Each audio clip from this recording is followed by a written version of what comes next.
Boa noite, senhor presidente, nobres colegas. Saúdo o público hoje aqui, muitos amigos, não vou nomear ninguém, porque conheço a muitos, e sei a importância que cada um tem para a sociedade lençoense. E hoje eu sei a causa especial que nós estamos defendendo, a vida, né? O Nardelli sempre defendendo aqui a vida na questão da saúde. E hoje nós queremos ampliar um pouco isso, né? Queremos defender a vida desde a concepção, e por isso as duas moções sobre as quais eu vou discorrer um pouquinho.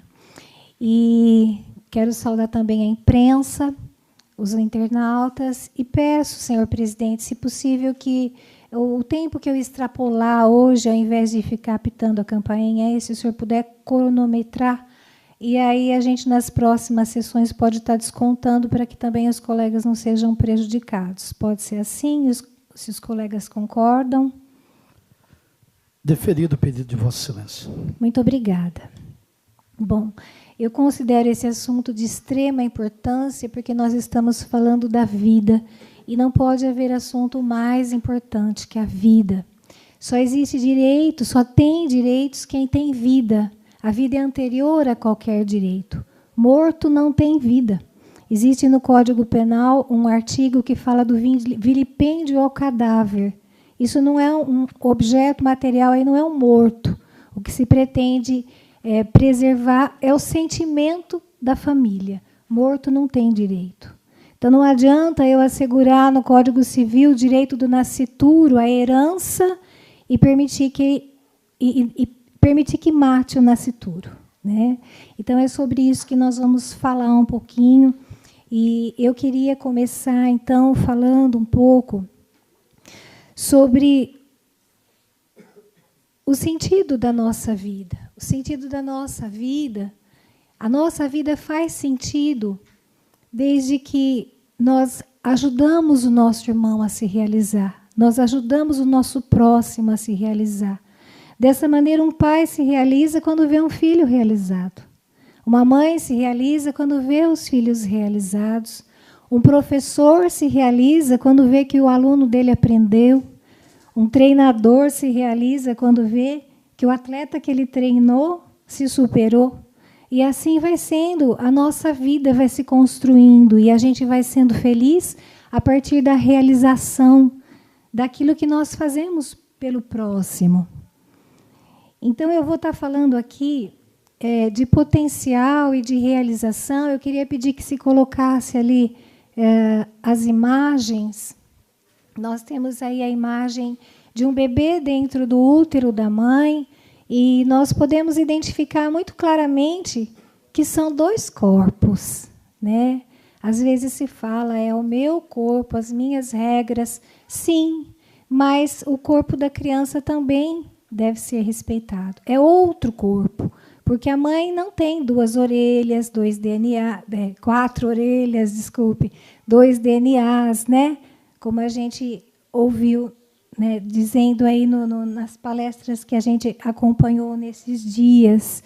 É outro corpo, é outra vida, é outro ser humano. E o que nós temos, então? Um nascituro que pode se desenvolver e vir a nascer.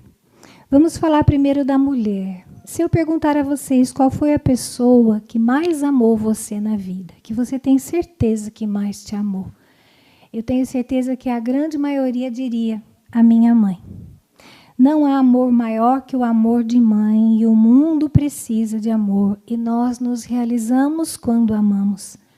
Para aceitar dar à luz a uma nova vida é preciso amar, e nem sempre a mulher consegue, porque muitas estão fragilizadas, ou porque são muito jovens, engravidaram antes da hora, não esperava por esse momento, não tem apoio da família, não tem condições financeiras, outra porque já está mais idosa, porque já teve vários filhos, porque está separada, porque não tem condições. São inúmeras as situações que levam essa mulher ao desespero, ao não querer. Às vezes porque tem sonhos e tem que, às vezes, retardar a realização desses sonhos. Então, nós entendemos. E, por isso, nós precisamos preservar as 2 vidas. Não só a da mãe, mas também a do filho.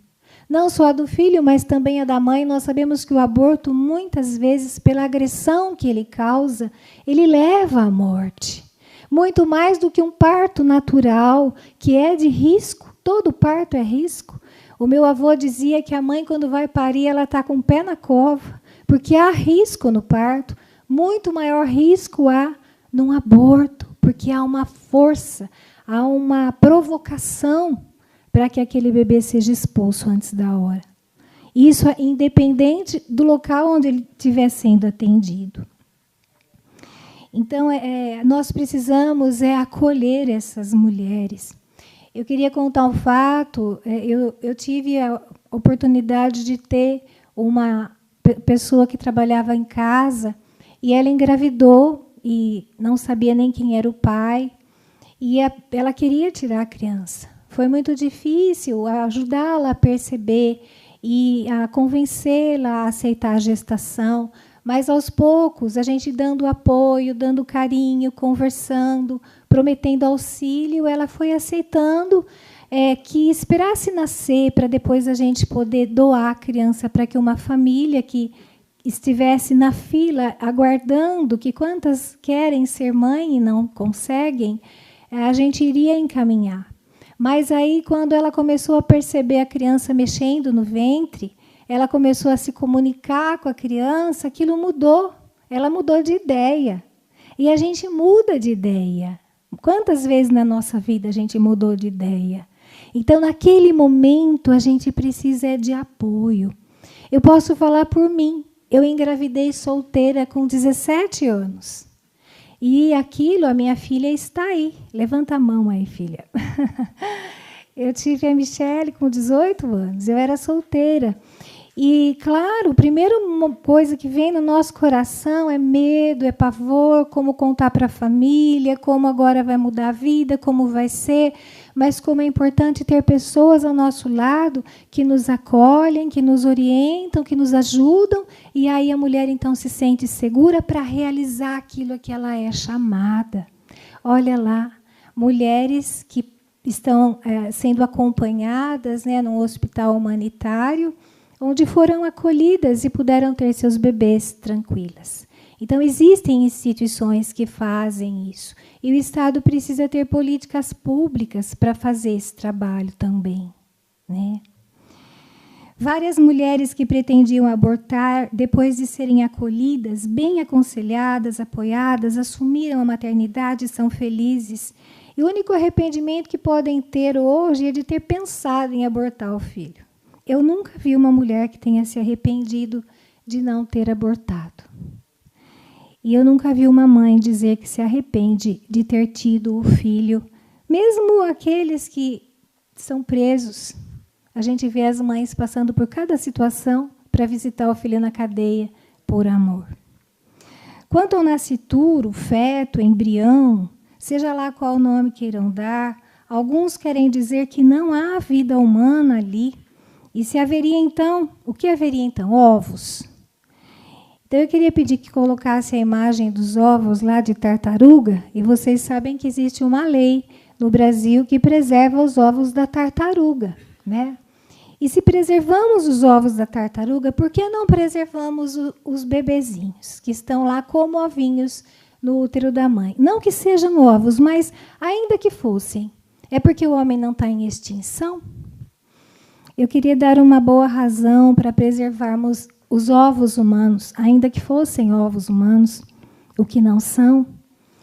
Só os humanos têm racionalidade, só os humanos podem escolher deixar de comer para dar ao filho, deixar de dormir para cuidar do filho. Só o ser humano pode apropriar-se da matéria-prima e transformar em objetos. Só o ser humano pode domesticar animais muito maiores que eles. Só o ser humano, porque somos a espécie mais importante da natureza. Por isso, ainda que o óvulo humano fecundado fosse só um ovo, já seria motivo suficiente para ser preservado, mais que os ovos de qualquer outra espécie. E estão querendo tirar a proteção legal do nascituro sob o argumento de que não há vida, mas só uma vida em potencial. No entanto, a biomedicina já comprovou, através do exame de DNA, que o embrião fecundado no tubo de ensaio, aquele que é para fazer o bebê de proveta, é possível identificar nele a cor dos olhos, o sexo, a presença de síndromes, como síndrome de Down.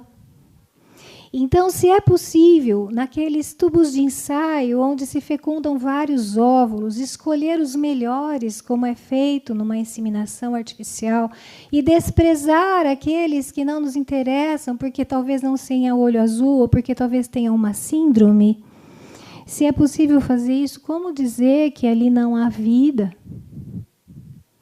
Sabemos que tudo isso é aborto, enfim. Um dos cientistas que descobriram que as células-tronco adultas são mais eficientes para tratar doenças degenerativas que as células-troncas embrionárias, ele deu uma declaração no jornal New York Times, em 2007, 10 anos depois que iniciou a pesquisa, falando o seguinte. Eles começaram a pesquisa com os embriões. E aí teve algo que o motivou a deixar de pesquisar os embriões e começar a pesquisar as células adultas, as células-tronco adultas. Mas o que levou ele a fazer isso? Ele declara assim: quando vi o embrião, eu repentinamente percebi que não havia nenhuma diferença entre ele e minhas filhas. Eu pensei, nós não podemos continuar destruindo embriões para nossa pesquisa. Deve haver outro meio. E então ele se dedicou, ele se esforçou. E então, depois de 10 anos, eles tiveram a certeza de que as células-tronco adultas, elas são mais eficientes que as embrionárias, porque as embrionárias elas podem provocar câncer ou ter rejeição. E as células-tronco adulta não. Ele chegou à verdade, porque ele buscou a verdade. Ele não ficou na mediocridade da meia-ciência, como nós vemos grupos de ativistas que querem o aborto, que querem legalizar o aborto, e ficam sempre batendo nas mesmas teclas e não buscam a verdade de coração. Deve haver outro meio, disse ele. Deve haver meio também para nós ajudarmos essas mulheres e essas crianças a manterem a sua vida. Mas por que esses grupos querem o aborto? Porque há interesses. Há interesses político-partidários de extrema esquerda que querem destruir a família, tornando as pessoas inseguras, manipuláveis para instituir governos totalitários. Há interesses de organizações internacionais que buscam poder e dominação sobre os povos. Há interesses econômicos, porque custa mais barato usar um feto, células de um feto, o cérebro de um feto de 8 semanas custa $1.000. A espinha, a medula espinhal de um bebê, um feto, custa $35.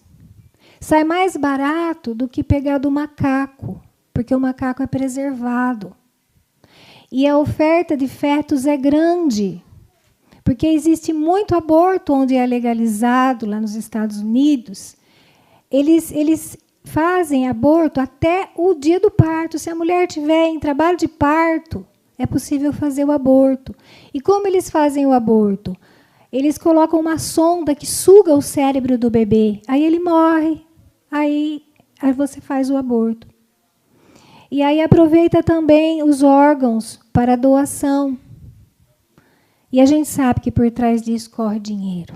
Então há interesses. E nós não podemos ser ignorantes. Nós precisamos buscar a verdade. Nós não podemos ficar nessas meias verdades de que países que estão mais avançados têm e nós não temos. Nós temos que olhar para os interesses que estão por trás de tudo isso. Nós temos a garantia constitucional. Na Constituição, no artigo 5º, fala que a vida é inviolável. O Código Civil diz que os direitos do nascituro estão preservados desde a concepção. O Brasil é signatário do Pacto de São José da Costa Rica. E nesse pacto internacional, no artigo 4º, diz que a vida do ser humano deve ser preservada desde o zigoto. Zigoto é a célula resultante da união do gameta masculino ao óvulo feminino, em estágio anterior à divisão. Então, é a primeira célula, é a concepção. Ali já está tudo que o ser humano vai ser. Ali já está tudo. Como o Big Bang, né? A explosão do Big Bang que fez surgir o mundo. Ali naquela célulazinha está todo o ser humano, tudo que ele vai ser. Ele não é a mãe, ele não é o corpo da mãe, ele é um ser humano. Então, deve haver outro meio. Deve haver outro meio. Que não seja o aborto. Políticas públicas, ajudar as mulheres grávidas em situação de conflito, instituições de caridade, nós podemos, como sociedade civil, nos organizar para ajudar essas mulheres que precisam para dar à luz os seus filhos. Na maior parte da Europa, todas as crianças com síndrome, muitas crianças com síndrome de Down são abortadas. Quase não nasce criança com síndrome de Down, Dilsa. Você que é tão defensora das crianças com deficiência, por quê? Quando se descobre a síndrome, aborta. Isso é eugenia. É querer a purificação da raça, como Hitler fez, né? Nos Estados Unidos estão abortando crianças durante o parto, como eu disse a vocês. No Brasil, nós não podemos deixar acontecer isso. Então, eu peço aos meus colegas, né, que, se puderem, assinem a moção para a gente mandar para o STF, tentando sensibilizar. Eu pedi ao Eduardo que tirasse as fotos de vocês, os cartazes de vocês, para que a gente possa mandar junto com as moções, né, manifestando que Lençóis Paulista não quer o aborto. Amém.